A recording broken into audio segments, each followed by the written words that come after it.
Has visto su nombre por doquier. Quiérelo o no, conoces las portadas y sabes de los 1000 proyectos de televisión y cine que sus libros tendrá. Colin Hoover se aparece en cada lado y no sabes qué hacer. En toda red social, en artículos, en listas de libros vendidos, en listas de libros siendo adaptados al cine justo ahora, se aparece hasta en tus sueños.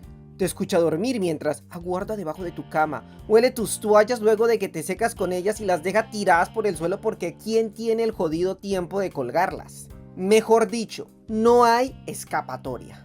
Así que te preguntas, ¿quién diablos es esta autora? ¿Por qué es tan famosa en TikTok? Y al ser tan famosa en TikTok, ¿significa que es una pésima autora? ¿Cómo es que una señora que escribía en su trailer house en Texas terminó convertida en sinónimo de lágrimas, traumas reciclados y colas en librerías de media América? Mientras TikTok hacía lo suyo y el resto del gremio literario miraba con una mezcla de envidia, horror y ganas de copiar la fórmula. Colleen, I have the New York Times bestseller list from this week. Your books are highlighted. If you notice, you kind of dominate it. Do you ever feel bad for the other authors? Well, I was relieved to see there were 5 on there this week because there have been like 6 and 7, and I'm like, okay. No, it's such an amazing feeling and a little confusing. Hoy vamos a hablar de Colin Hoover, el pinche fenómeno del momento que te hace cuestionar hacia dónde se dirige la literatura. ¿Y cómo pasó ella de la gloria de tener como 6 libros a la vez en el New York Times bestseller a poner su TikTok y otras redes sociales en privado y decir que estaba al punto de la bancarrota? ¿Cuál es una triste realidad de la industria literaria? Que es muy difícil conseguir algo de éxito, hacerte notar. Muchos de nosotros creíamos que si escribíamos bonito, un cazatalentos habría de dar con nosotros y darnos el contrato de publicación que habría de cambiar nuestras vidas. Y compraríamos una casa en el mismo barrio de J.K. Rowling y tendríamos la librería de Bestia, el de la película. Pero no. Hagrid no va a tumbar tu puerta, decirte que eres mágico y que además hay una cuenta bancaria a tu nombre llena de oro. La vida no funciona así. Tienes que hacerlo tú, no solo escribirlo, también la edición, la maquetación, la ilustración, todo, desde quemar tu libro y volverlo a escribir. Y repetir ese proceso por años sin saber si tendrás consuelo alguno. Así que teniendo eso en claro, es increíble, de verdad que sí, la increíble historia de Colin Hoover. Ella empezó a escribir su primera novela, Slam o Amor en verso en español, en noviembre de 2011, inspirada, según ha contado ella misma, por una línea de Avett Brothers, Decide what to be and go be it, o sea, decide lo que quieres ser y ve y sélo.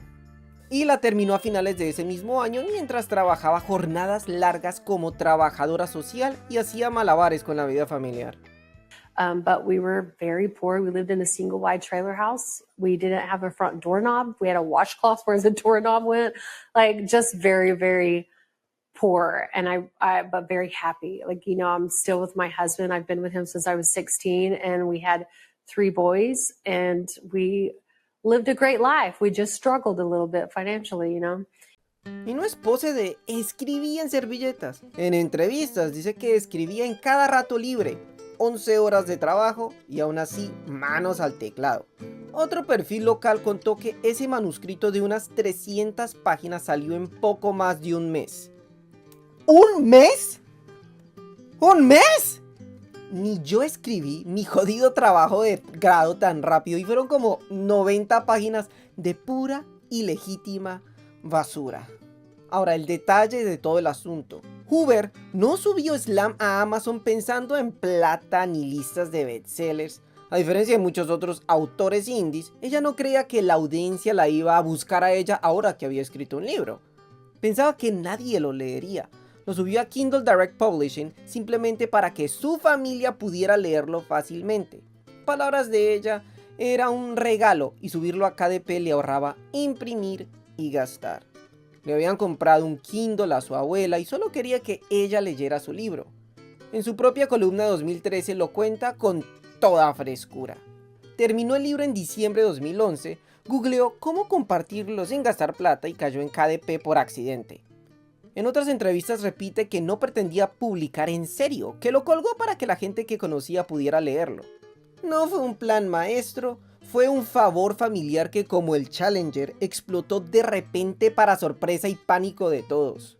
So in 2012, you self-published Slammed, and you put it on Amazon release so your grandma could read it. Yes. Okay, talk about that. So that was around Christmas time when I had finished writing it. And wasn't even looking at it as like a book. You know, I was like, oh, I wrote this long story. I wanted everyone to read it. My sisters and mom and had read it. And so we'd bought my grandmother a Kindle for Christmas. It was right when Kindles came out. And I was researching on Google how to get a document onto a Kindle and came across Amazon's self-publishing platform. And I was like, oh, I could just load it up here, this Word document, and it will show up as a book on Amazon, and then she can download it. And so that's what I did. And the book ended up on Amazon with just an Amazon like basic cover, like they had templates you could use. And then my grandmother downloaded it. Well, then my sisters started telling everyone else, like, hey, my sister wrote this book. It's free right now. You can read it. And after 2 days of having a book on Amazon for free, they make you charge for it. And so then other people just still kept buying it. Like someone would read it and they would tell someone else to buy it. And 4 months later, it hit the New York Times as a self-published novel. And here we are. And when that happened, that was in May of 2012. were you surprised? Yes. Astonished. I thought it was a joke. I had found out when I was at work that it was going to be on the New York Times the following week. And I hung up the phone and I'm like, that can't be right. That cannot be right. And I remember waiting. I didn't even tell anyone I worked with that day. And I went home and told my mom and my husband, and I'm like, I don't know if this is real. And so we actually waited until it came out on the New York Times before telling anyone because I was in such doubt. La historia del libro va de Laiken, una muchachita que se muda con su familia después de la muerte del papá y termina enamorándose de Will, su vecino, un tipo buena gente que también está lleno de golpes de la vida. Todo va bien hasta que, ¡pum!, se dan cuenta de que él es su profesor y ahí arranca el drama. Entre poemas, clases y miradas prohibidas, la novela mezcla duelo, amor y slam poetry, o sea, poesía hablada, que es lo que le da el nombre pues, al libro. Es de esos romances que parecen escritos con lágrimas de adolescentes. Puro sentimiento, cero cinismo, y aunque no sea una obra maestra, fue el libro que la lanzó del anonimato al estrellato en Amazon, el que la volvió la reina del sufre pero goza literario. Y de ahí el efecto dominó. Slam salió autopublicada en enero del 2012 y en febrero ya tenía secuela, Point of Retreat, llamada en español Una Segunda Oportunidad, porque la presión de las lectoras y los comentarios pidiendo segunda parte ya llegó en cuestión de días. Al comienzo las descargas eran de a 10 por día, 12, 14, hasta que una bloguera de romance muy leída, Mary C., le clavó una reseña de 5 estrellas a finales de marzo y la cosa explotó. Boca a boca, foros, reseñas y ese run run bendito de este libro me hizo llorar feo, léelo ya.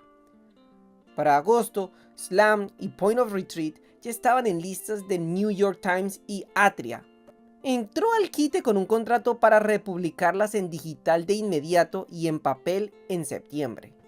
Todo eso pasó en 8 meses, del PDF a la mesita de novedades esa de la librería. La escalada tiene hitos bien ubicables. 23 de marzo de 2012, reseña clave. 10 de agosto de 2012, comunicado de Atria. Nada mal para alguien que literal subió el archivo para que lo leyera su abuelita. ¿Y de qué va la segunda parte, Point of Retreat? Básicamente sigue con el enredo emocional de Laiken y Will, pero ya metidos de lleno en la vida adulta con todas las complicaciones que eso trae. Aquí ya no es solo el ¡ay, no podemos estar juntos!, sino cómo se sostiene una relación cuando el amor tiene que competir con la rutina, los duelos, los hijos y las responsabilidades. La historia se cuenta desde el punto de vista de Will, lo que a muchos fans les encantó porque por fin se mete en la cabeza del man y muestra que él también está roto, no solo ella. Gustó porque mantiene ese tono tierno y desgarrado que a la gente le fascina de Hoover, pero con más madurez. Además el libro sigue usando los slam poems como puente entre los personajes y eso le da un toque distinto, más emocional, más de desahogo. Muchos lectores lo sienten más íntimo que el primero, menos cliché de profesor y alumna y más sobre el amor real, con sus miedos, errores y segundas oportunidades. Es el típico libro que te hace suspirar, llorar un poquito y pensar que bueno, tal vez sí vale la pena seguir intentando. Hopeless. Lo que vino después ya es historia de cultura postcontemporáneamente moderna. Hopeless, tocando el cielo, autopublicada en diciembre de 2012, se trepó al número 1 del New York Times, y primera novela autopublicada en lograrlo, y cimentó la narrativa de autora indie que fuerza la puerta de la industria. Entró a patadas y con violencia, le gustara o no a la industria, porque sus lectoras así lo exigían.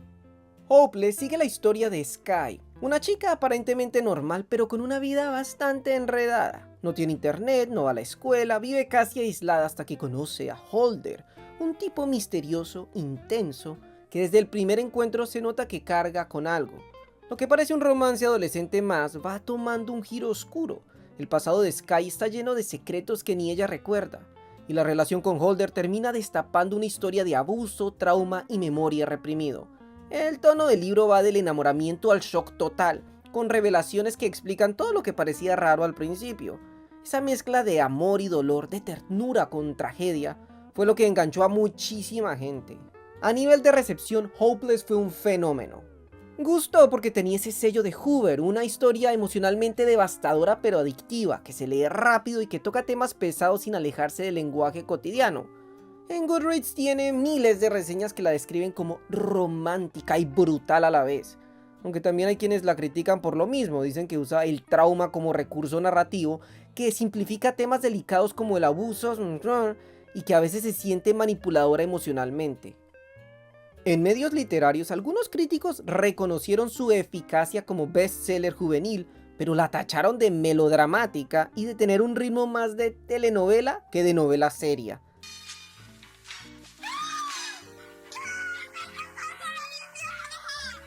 Aún así, o quizá por eso mismo, fue un éxito rotundo, se mantuvo semanas en el New York Times Bestseller List y consolidó la marca Coho, esa mezcla de sufrimiento, amor intenso y lágrimas garantizadas que desde entonces define todo lo que escribe. A partir de ahí, Hoover opera en modo híbrido, es decir, publicando indie y tradicionalmente. Entiende como pocas el timing de redes y se vuelve imán de lectoras que buscan catarsis emocional en historias de amor turbulento, trauma y redención.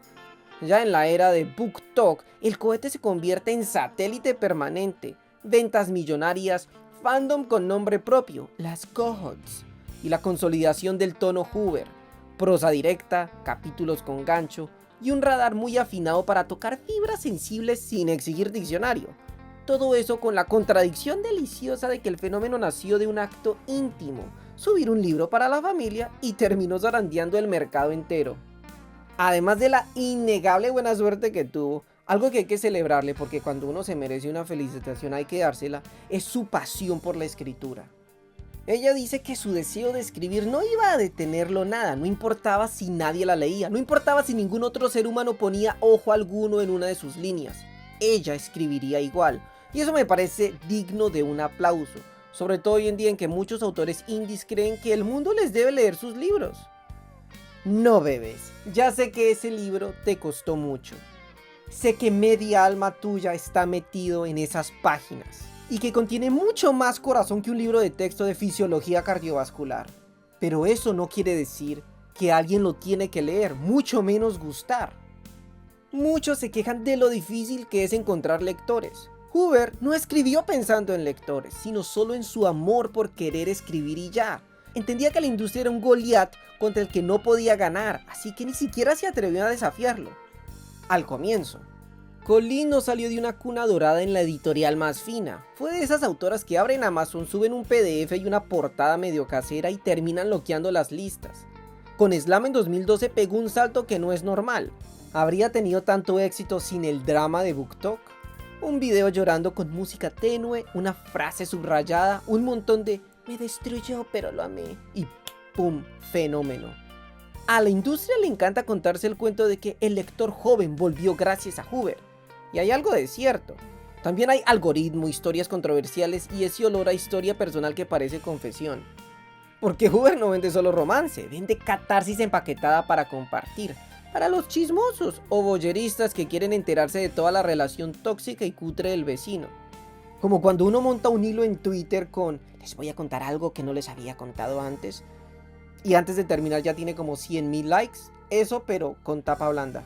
La fórmula Hoover es clarita, se coge una relación con heridas, se mete trauma del bueno, no el del manual escolar, sino el que se siente pegajoso, se condimenta con disque redención, con ese "yo puedo sanar esto, yo puedo romper el cielo", y se sirve con un lenguaje normalito y pocos sinónimos para que no te sientas bruto.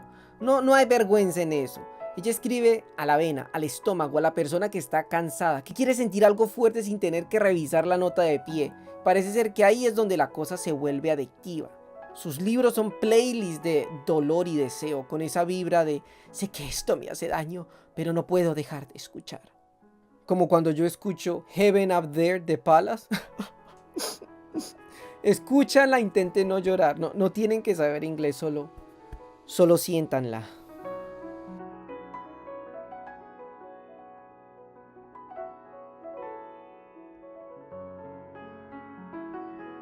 Después del boom de Slam y su secuela, Hoover entró en modo producción acelerada. Apenas 7 meses después de publicar Hopeless, en julio de 2013 salió Losing Hope, Mi única esperanza, lo que demuestra que Hoover estaba escribiendo con un ritmo más acelerado que una máquina en plena revolución industrial.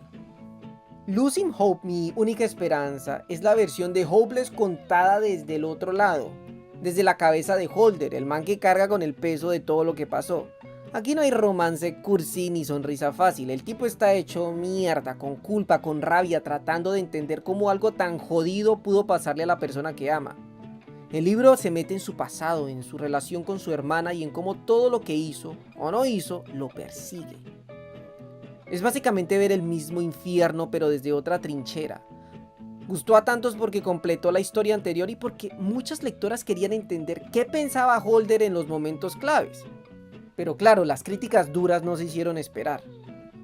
Varios lectores y críticos dicen que este libro fue innecesario, que no aporta gran cosa más allá de repetir los mismos eventos desde otra voz. Algunos lo llaman una versión reciclada de Hopeless, escrita solo para vender más. Otros dicen que Hoover se pasa de melodramática, que fuerza las emociones y que los personajes suenan más como actores de serie adolescente que como personas reales. En reseñas de medios literarios se comenta que el libro intenta darle profundidad psicológica al protagonista, pero termina cayendo en frases grandilocuentes y reflexiones de autoayuda. En resumen, Losing Hope gustó a los fans que querían más de la historia, pero para quienes buscan literatura con más sustancia, se siente como leer el mismo drama otra vez, solo que más triste y más largo. Para bien o para mal, es el tipo de literatura que en verdad le gusta escribir. En entrevistas ha confesado que cuando la idea se instala no la suelta, que se queda días encerrada, silencia relojes, se atrinchera con una Diet Pepsi al lado, episodio de maratón creativo habitual. Ese periodo fue clave, ella está consolidando un estilo, personajes con heridas, secretos que revientan, romance bien tóxico y que atrapa a todo chismoso como accidente de tráfico. Y el público ya estaba esperando más. Era como si cada semestre Hoover tirara otro libro y el fandom respondiera con "sí, dame más". Luego vino Maybe Someday, que salió en marzo de 2014, y un poquito después Ugly Love, agosto de 2014 aproximadamente. Y ahí ves a Hoover jugando en otro nivel. En Maybe Someday mezcla música real, canciones que sus personajes escriben, un soundtrack que acompaña la novela, innovación de marketing literario. Y en Ugly Love se arriesga con la relación sin promesas, mucho más adulta, más arena movediza emocional. Declaraciones de la autora diciendo cosas como "escribí la mayoría de los capítulos de Miles primero y luego regresé y añadí los de Tate". Muestran que ella estaba experimentando con estructura. En ese lapso la presión del éxito estaba ahí, contratos editoriales más firmes, expectativas de ventas mayores, y el público ya no solo eran lectoras adolescentes, sino también jóvenes adultas que querían algo más intenso. Culturalmente, Hoover empezó a ser una marca, y la marca duele, vibra, seduce, pero también se expone. Cada lanzamiento era evento, cada libro era el que rompe mi corazón o el que me dejó en pedazos. Each ends with us, o como se llama en español, romper el círculo. Este fue un momento fundamental en la vida de Colleen Hoover cuando escribió su novela insignia, It Ends With Us, publicada el 2 de agosto de 2016. La autora ha dicho que fue el libro más difícil que ha escrito, porque no se trataba solo de imaginar una historia de amor complicado, sino de escarbar su propia historia familiar. Su madre vivió violencia doméstica y Hoover lo supo, lo vio, lo sintió. Entonces, entre papeles, retratos y memorias que prefería dejar debajo de la cama, ella se sentó y lo escribió, sabiendo que su madre lo leería, sabiendo que no era puro entretenimiento. Ese matiz lo cambia todo. So my mother and father divorced when I was 2, and one of my earliest memories was him throwing a TV at her. Like, we grew up in an abusive household up to that point. My older sister saw more of it than I remember. But I don't know how she did it with 2 young girls. And, you know, as hard as it was back then, there were no resources for women to leave situations like that. But she was able to get out of that relationship. And then from then on, I just remember growing up with a mother who was so strong and independent. And Al lanzarlo, su carrera ya tenía viento a favor, pero este libro lo lanzó a otro nivel. Las reseñas lo reconocieron por tratar violencia doméstica y abuso emocional dentro de un entorno de romance, lo que generó que muchas personas se vieran reflejadas o incómodas en las páginas. En conversación con medios, Hoover admitió que se sentía ansiosa, como si cada nuevo libro fuera el último tren, y por eso ponía todo. En el proceso de adaptación al cine, que finalmente se estrenó en agosto de 2024, ella estuvo involucrada, estuvo delante de cámaras dando entrevistas, explicando sus decisiones, corrigiendo pronunciaciones del guión, señales de que ya no era solo escritora que autopublicó, era una autora que cambiaba vidas, que da entrevistas en medios grandes. Ese momento fue para Hoover tanto de victoria como de exposición. Ganó visibilidad global, pero también aumentó la crítica, los debates sobre lo que estaba contando, cómo lo estaba contando y qué impacto tenía. Cuando la novela saltó a la pantalla grande, se encendió la mecha de un drama que supera la historia misma. La versión cinematográfica estrenada en agosto de 2024 movilizó millones, pero también levantó metidas de pata, tensiones ocultas y críticas estructurales. Fans que se sintieron decepcionados porque la imagen que vendía del abuso y la sanación les pareció liviana, un marketing incómodo, entrevistas donde los protagonistas parecían divertirse y la gravedad del tema quedaba opacada. Well, this is Britney's Versace dress, 2002, the butterfly dress, and this dress meant so much to me. Oh my God, my husband's getting soaking wet in the rain. It meant so much to me. I feel like you poured a lot into this movie, but then you turned around and you were just as supportive of Ryan. Yeah. What is it like to... And my hair care company, Blake Brown, my goodness gracious. It's been crazy. It's been a crazy week. I haven't slept in like a lot of time. I'm going to jump into this, and Blake, I'm going to start with you. Most of us, if we're lucky enough to run into a celebrity in public, we only have a few moments to maybe speak with you guys. But for people who see this movie, who relate to the topics of this movie on a deeply personal level, they're really going to want to talk to you. This movie is going to affect people, and they're going to want to tell you about their life. So if someone understands the themes of this movie, comes across you in public, and they want to really talk to you, what's the best way for them to be able to talk to you about this? How would you recommend they go about it? Like asking for like my address or my phone number or like my location share. Or I could just location share you and then we could... Sí, por un lado la autora está feliz por la visibilidad, pero por el otro lado la adaptación se volvió mero campo minado. Acusaciones de que el director y la protagonista estaban en un conflicto profesional ni el más berraco, vendas en merchandising que parecían insensibles al tema de violencia y lectoras diciendo, bueno, oye, esto está raro, ¿por qué me lo estás vendiendo como comedia romántica light? En fin, lo que empezó como una novela que buscaba exponer un ciclo tóxico, terminó también siendo un espejo incómodo para la autora, para la industria, para el público. Y hasta podría ser la gota que derramó el vaso matrimonial entre Ryan Reynolds y Blake Lively. No a todos les gustó lo que hizo la autora. Hay quienes se aferran al discurso de que este libro en particular de Colleen Hoover es extremadamente dañino para la sociedad, que lo suyo no es romanticismo sino una glorificación del trauma disfrazada de historia de amor, que lo que vende no es sanación sino una vuelta elegante a los mismos ciclos de abuso que dice querer romper. Hay artículos, expertos, lectoras hartas que han querido alzar la voz contra este tipo de libros que mezclan temas de violencia con marketing hecho color pastel. Y entre todos esos textos críticos hay uno que resalta, un artículo que vale la pena mencionar y que insiste: dejen de celebrar esta novela. It Ends With Us es peligroso, manda un mensaje torcido y que deberíamos dejar de aplaudir, algo que en la práctica puede trivializar lo que muchísima gente vive en carne propia. El artículo dice: no te dejes encandilar por el talento, el bestseller y los hashtags, porque cuando repasamos la novela It Ends With Us y su auge, la autora construyó una historia que parece mostrar la salida de una relación abusiva, sí, incluso de la mano de la farmacia de sentimientos y de segundas oportunidades. Pero lo que señala DomesticShelters.org es que esa salida está mal planteada o al menos incompleta, y eso puede hacer más daño de lo que uno piensa. Por ejemplo, el protagonista masculino Ryle no es solo un tipo con temperamento que pierde el control. Según el artículo, él planifica un ataque sexual, humilla a la mujer Lily de una forma escalofriante, la deja noqueada y luego se arrepiente como si fuera un error comprensible. Y entonces la pregunta se vuelve incómoda. ¿Dónde termina la historia de sanación y empieza la normalización del abuso?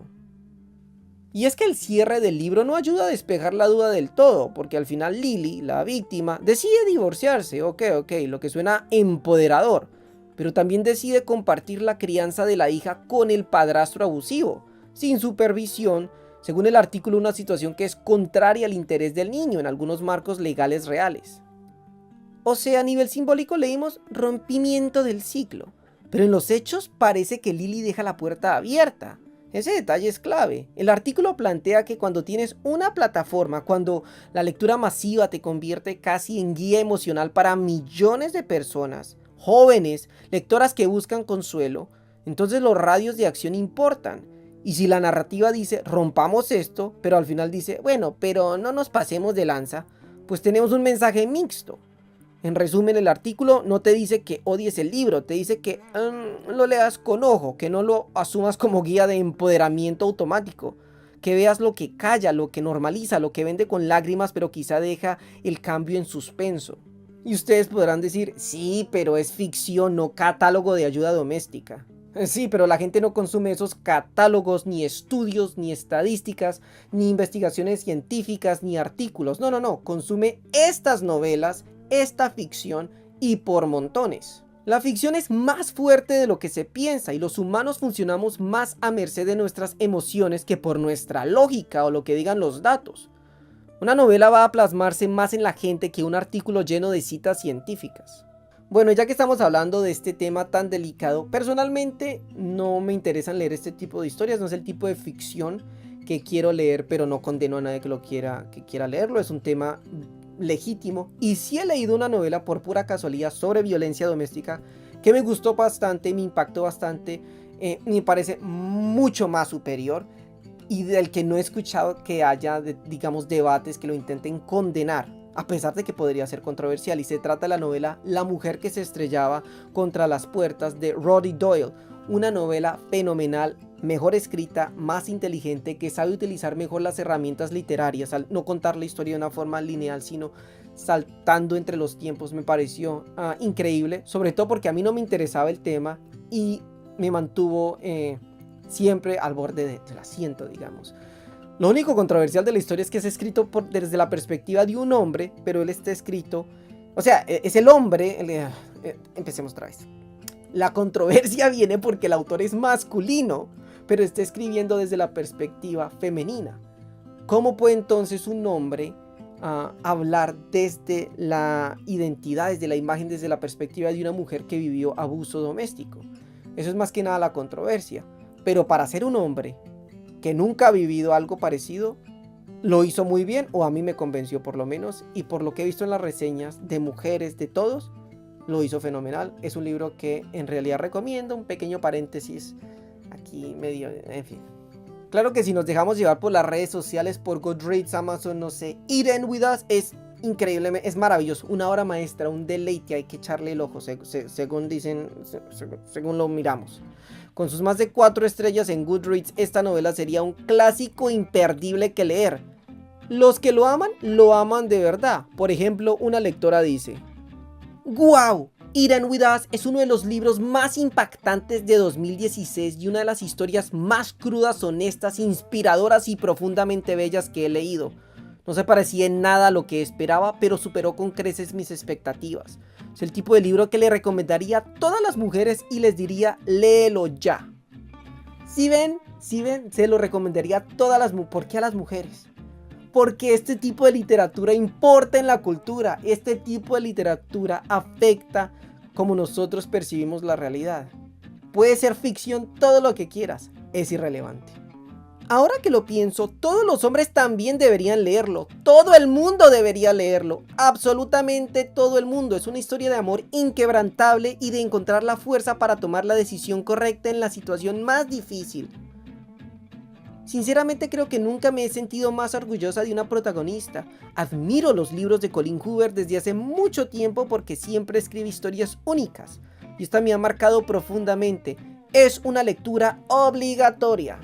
Y según la reseña, como vemos aquí, este libro te va a cambiar más la vida que la primera vez que te dejaron probar el azúcar. Claro que quienes lo odian con igual pasión. Una estrella. Qué buen momento para tener una opinión diferente sobre un libro de un autor con una base de fans particularmente rabiosa. Dijo nadie, jamás. Pero si no nos conocemos y estás viendo esta reseña gracias al nuevo formato de Goodreads que comparte reseñas y actualizaciones en tu feed cada vez que uno de tus amigos le da me gusta o comenta, permíteme presentarme. Me llamo Kelly, además revelo detalles importantes de la trama, así que aléjate rápidamente si no quieres que te arruine la sorpresa. Mi deslumbrante calificación de 1 estrella en un mar de 5 probablemente deja bastante claro que detesté este libro. Pero por favor, no se enojen demasiado por un momento y tengan en cuenta que no solo le di 5 estrellas a una historia de Colleen Hoover hace apenas 2 semanas. Y se la recomendé a todo el mundo. Bueno, después de eso la reseña se pone algo rara, así que... Siguiente. 1 estrella. Lo dejé al 18%. Por favor, acuéstate conmigo. Te deseo muchísimo y te juro que una vez que te acuestes conmigo, no volverás a saber de mí. Te lo prometo. ¡Qué asco de libro! No entiendo por qué la gente sigue enamorándose de personajes que los tratan fatal. Sobre todo porque se supone que ella no es de las que tiene rollos de una noche. Y aquí estamos de nuevo. Una historia sobre un tipo que al parecer tiene un pene mágico capaz de hacerte olvidar tus principios solo porque está bueno y lleva bata de hospital. Para nada.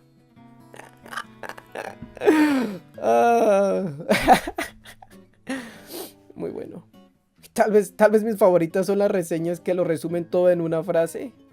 Todas 1 estrella y todas juntas, todas arriba en Goodreads, no hay que bajar mucho para encontrarlas. Ryle es sin duda un fanático de Andrew Tate. Si no tiene haters, me muero.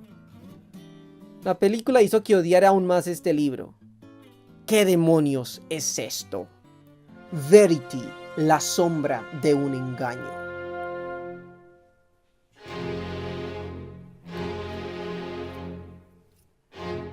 Cuando Colleen Hoover escribió Verity, ya era una autora consagrada. Tenía público fijo, sus lectores fieles y una máquina editorial que la respaldaba. Y con este libro le dio por probar algo nuevo. Estamos hablando de principios del 2017, principios del 2018. Cuando la señora decide dejar el romance turbulento típico y meterse en el terreno oscuro del thriller psicológico. Y lo hizo a su manera, encerrada en su casa, escribiendo rápido, casi sin contarle a nadie que estaba haciendo algo tan diferente. En entrevistas después dijo que necesitaba despejarse de las historias románticas que sentía que ella estaba repitiendo y que Verity fue como una purga. Lo publicó primero de forma independiente en diciembre de 2018 y al principio ni siquiera tuvo la promoción fuerte de sus otros libros, pero fue el boca a boca otra vez lo que la hizo estallar. TikTok, Goodreads, reseñas con títulos tipo «¿Qué acabo de leer?» o «No confío en nadie después de leer este libro». La gente se volvió loca. El libro cuenta la historia de Lowen Ashley, una escritora en crisis que acepta terminar una saga inconclusa de una autora famosa, Verity Crawford, que está incapacitada. Pero cuando Lowen llega a la casa para revisar los manuscritos, se encuentra con un texto escondido donde Verity confiesa cosas horribles sobre su familia y la muerte de sus hijos. Es retorcido, incómodo y Hoover no da respuestas claras. El final es algo abierto. Esa ambigüedad es lo que más atrapó a la gente. Las reseñas se dividieron entre aquellos que la llamaban genia por salirse del molde y a aquellos otros que le reclamaban por pasarse al morbo. A nivel personal, ella contó que escribirlo le afectó bastante, que no dormía bien mientras lo terminaba, que soñaba con escenas del libro, que la historia le revolvía el estómago. Pero en términos de carrera fue un golpe de suerte. Verity la llevó a un nuevo público, lectores de suspenso, de true crime, de ficción más oscura. Y claro, con eso vinieron las invitaciones, las entrevistas, los podcasts, los debates en redes sobre si la autora de historias de amor se había vuelto demasiado turbia. Incluso su fandom más fiel se dividió. Unos celebraban el cambio, otros le pedían que volviera a los romances que curan el alma. Con Verity, Colleen le mostró a todos que podía vender los libros dulces o retorcidos, que igual la gente iba a leerlos y que la polémica, una vez más, era parte del negocio. It starts with us, o volver a empezar. ¿Sí vieron lo que hizo? Una es It ends with us y la nueva es It starts with us. Genio. ¡Genio! ¿Albert quién? Perdón. ¿Albert Einstein quién? ¿Cómo se llama el otro? Pinky. El... ¿Newton quién? ¿Newton quién, perdón? En febrero de 2022 se anunció que este libro saldría en octubre de ese mismo año y la editorial señaló que era el título con más reservas previas de su historia. Hoover lo escribió en un contexto de presión, después de que sus superventas It Ends With Us se convirtiera en fenómeno cultural. Ella misma declaró que lo hizo como una forma de agradecerle a las lectoras por pedir tanto ese desenlace que quedó abierto.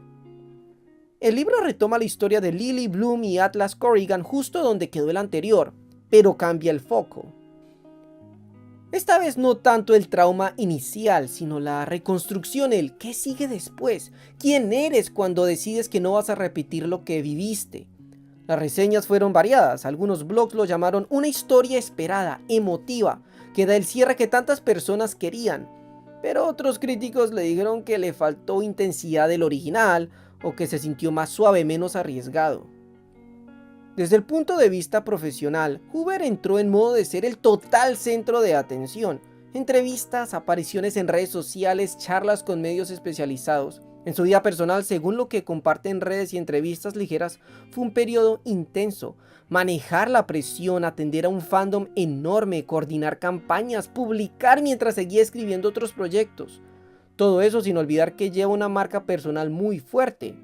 El chisme importante que algunos lectores notaron es que este libro fue prácticamente construido a la par del fenómeno de TikTok, de los videos virales, de los debates sobre el trauma y romance y de la idea de que la autora que escribía rápido de pronto tenía que escribir pensando en millones de lectoras, lo cual cambia la carga creativa.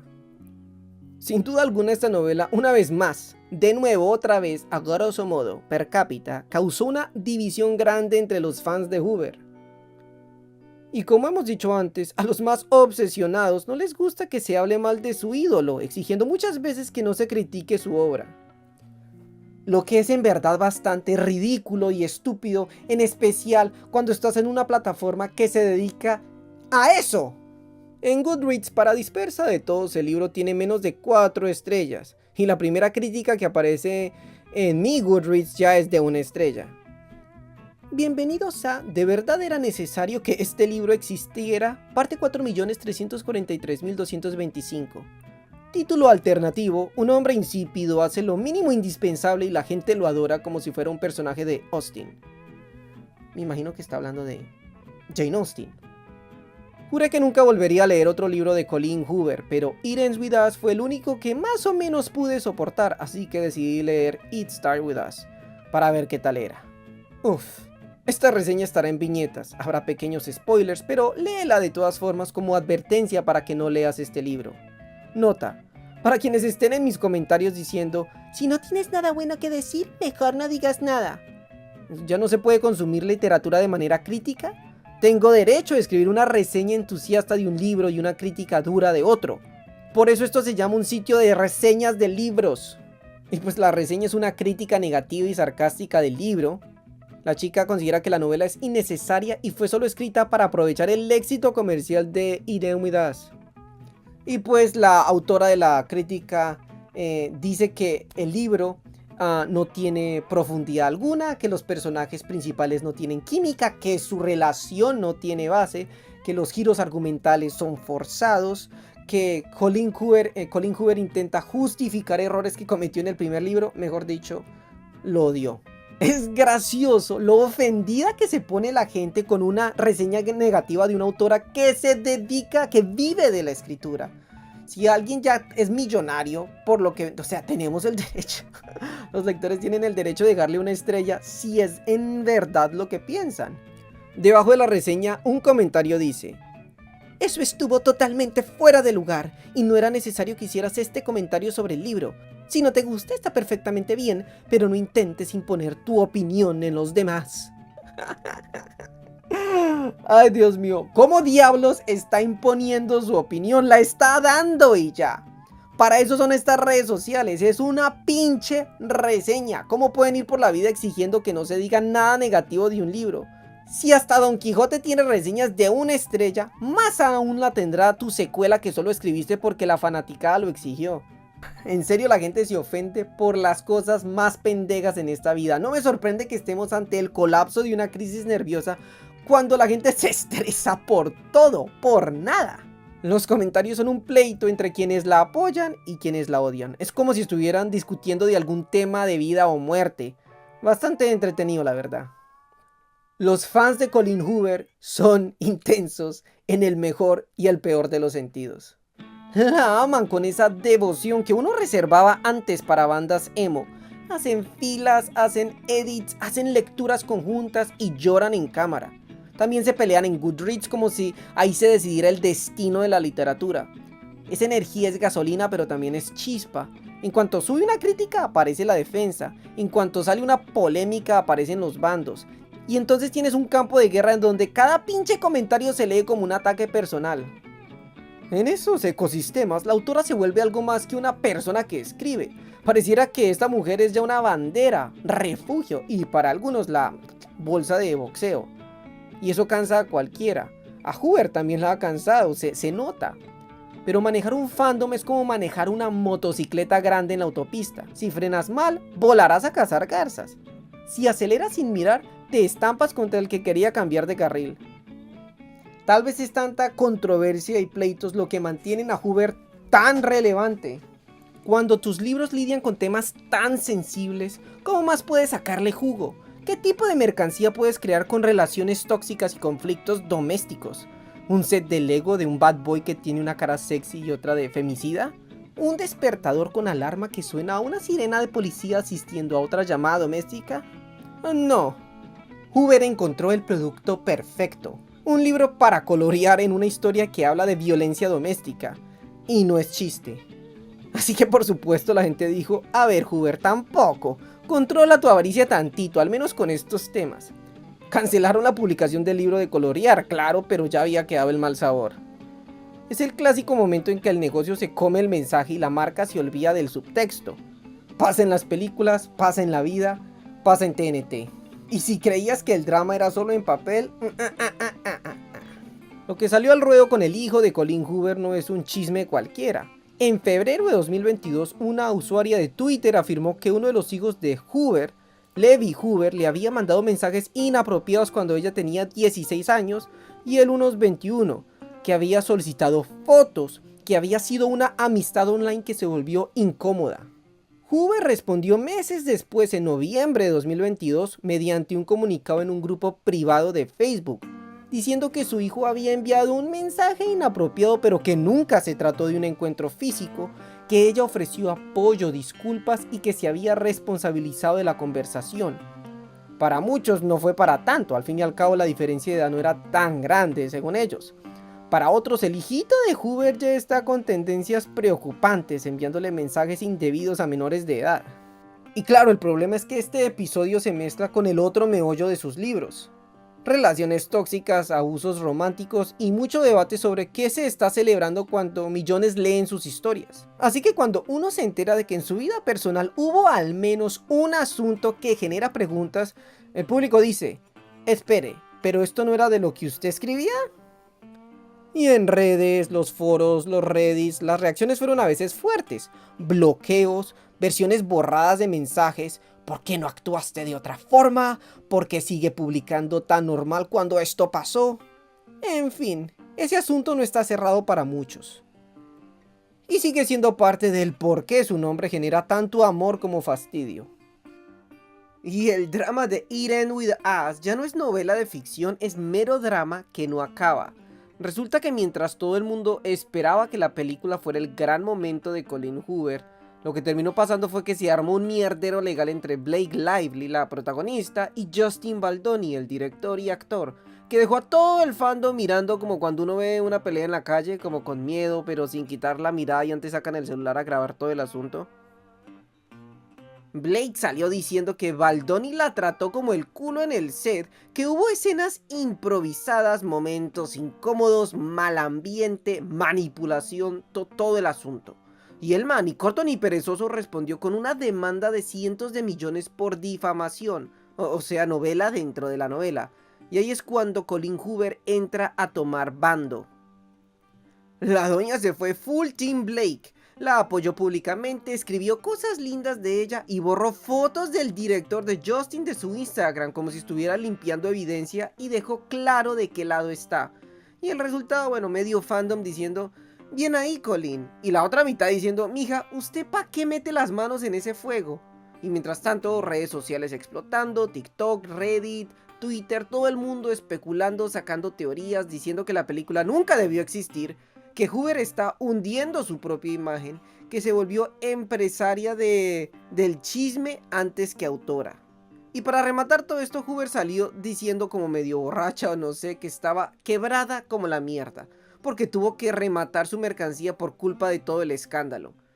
Que si hay rebajas, que si ventas bajas, que si la gente ya no le compra por el drama, eso desató otra ola. Unos diciendo, ay pobrecita, y otros pues burlándose porque cómo va a estar quebrada si es la autora más vendida de TikTok. Ya no saben si la tipa está siendo honesta o dramática o si está usando la crisis como estrategia de marketing. This may be either a new rock bottom for me or the best thing that's ever come out of my brain. Look at this. I poured Diet Pepsi into my ice cubes so that I will have the best Diet Pepsi I've ever had in my life. I'll let you know how it goes.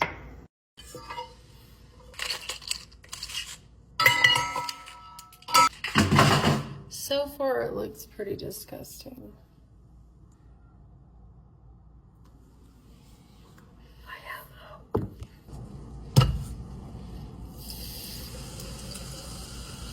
Do you think other people do this? You put water in our water. Do y'all put wine in your wine? I guess you don't drink wine with ice cubes, though.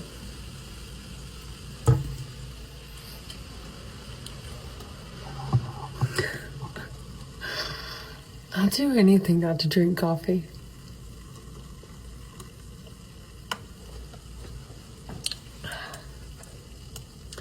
It tastes just like every other Diet Pepsi I've ever had. But I guess the kicker is, in 2 hours, when this ice starts to melt, will it be the best thing I've ever had? Probably. It's gonna be a great day. Remember like 5 minutes ago when I ended the last video with "It's gonna be a great day"? Well, then I went into Cohorts, which is my Facebook group, and saw that my boss, Stephanie, put all of my merch on sale for $10 an item. That's like 5 times cheaper than what I paid for each item, which means by the end of the day today, I'm gonna be broke as shit. Thanks, Stephanie. You better be careful because maybe TMZ was right. Maybe I am firing all my employees and retiring. Well, I can't retire now because now I'm going to be in the hole by 5 p.m. Even if you hate me, you should go buy a piece because it's a very kind of bad thing. At least I have my Diet Pepsi. It's still going to be a great day. because you guys get almost free merch. Congrats. Muchos aseguran que lo que Hoover y Blake Lively le están haciendo al director y actor Justin Baldoni es completamente injusto, que todo esto es una trampa y que están intentando utilizar el poder que tiene Blake Lively en la industria para destruir a este tipo. Lo cierto es que este asunto dividió a la comunidad. Hay lectores que antes la amaban y ahora le hacen boicot. Otros dicen que están cansados de que cada cosa que Hoover toca, los libros, mercancía, película, todo termina en polémica, como si ya fuera un imán del desastre.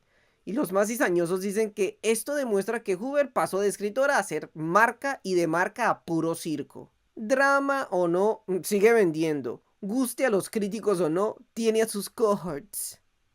A ver, lo de Colleen Hoover no cayó del suelo y aunque sí tuvo suerte no es, digamos, del todo coincidencia.